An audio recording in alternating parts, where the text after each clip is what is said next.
Welcome to This Explainer. Today we're unpacking a story that a lot of us probably thought we already knew inside and out, but it's returned to the screen in a way that is just utterly transformative. We're looking at Bridget Jones' Mad About the Boy, but we aren't just going to look at this as your standard romantic comedy.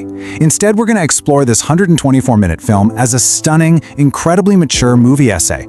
It's a deeply human cinematic journey that really tackles the raw realities of aging, motherhood, and maybe most importantly, how we navigate the absolutely devastating landscape of grief. To really understand where Bridget is at the start of this story, we have to look at the incredibly melancholic atmosphere that surrounds her. You see, the hook of this entire narrative is completely grounded in loss. Bridget is returning to us not as that quirky singleton agonizing over her diary that we remember, but as a woman who has been profoundly broken by tragedy. And her journey back to herself is essentially guided by this one incredibly powerful final request from her late father. He told her to, quote, live fully. It's this beautifully bittersweet anchor for her journey, and it perfectly frames her next chapter as a reluctant but totally necessary step back into the light. Act 1. The Anchor of Grief. So we begin by establishing this heavily shaded, beautifully textured reality of what it actually means to be a 51-year-old widow.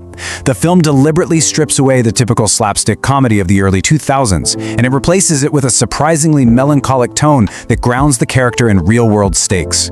It's been 4 incredibly painful years of stagnation for Bridget. Her perfectly imperfect happy ending with Mark Darcy, well, it was completely shattered when he was tragically killed in a landmine explosion during a humanitarian mission in Sudan. And for 4 years, Bridget has been entirely trapped in the past.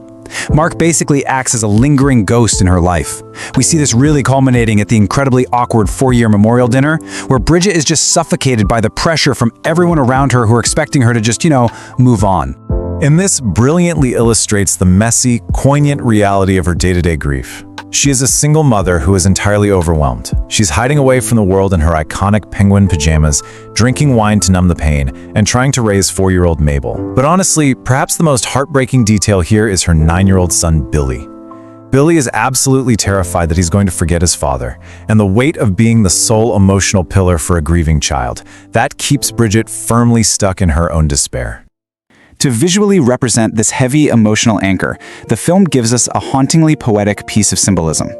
A white owl. Every single night, this mysterious bird visits Bridget's window. It serves as a constant, watchful presence, directly representing Mark's memory. And it's comforting, sure, but it's also a kether, because as long as that owl is at the window, Bridget is looking backward instead of forward. Act 2. The Messy Spark of Life. But eventually, the human spirit just has to push forward, right? Pushed by the sharp, absolutely no-nonsense urging of her gynecologist, Dr. Rawlings, and of course, her loyal group of friends, Bridget takes some brave, highly chaotic steps back into society. And this shifts our tone from deep sorrow to a gentle, affectionate amusement. First off, she reaches out to her old boss and actually returns to the TV studio as a producer for a women's program.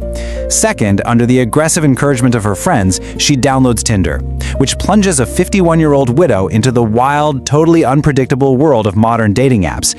And third, she unexpectedly sparks a passionate summer romance. It's like she finally begins to wake up from her 4-year hibernation.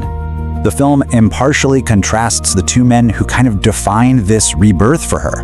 On one side, we've got Roxster, a 29-year-old park ranger that she meets on Tinder. He is pure, electric, youthful distraction. He's this passionate summer escape who brings her back to life, though he does face some resistance from young Billy.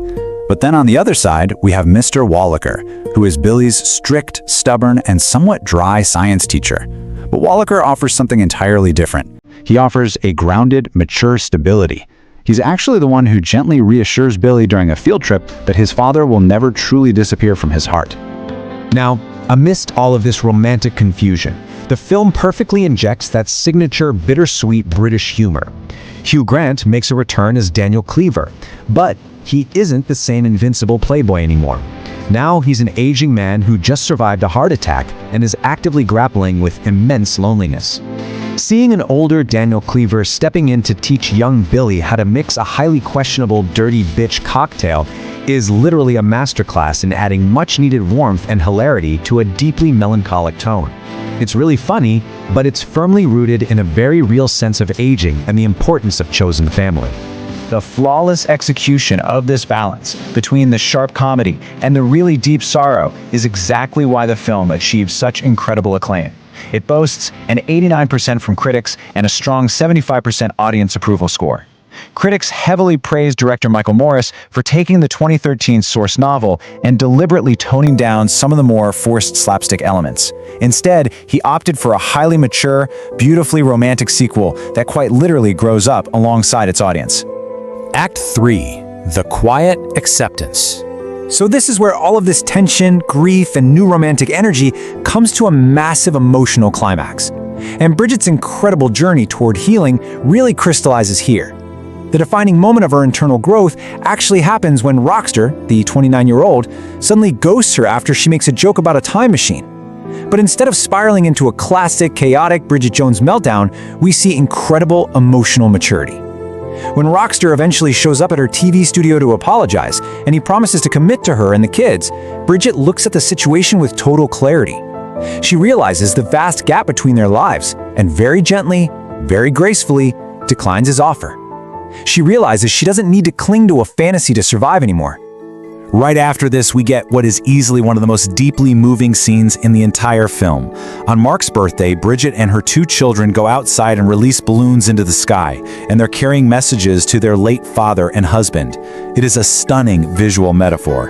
It's Bridget finally accepting that embracing the future and moving forward absolutely does not mean she has to forget the love she lost.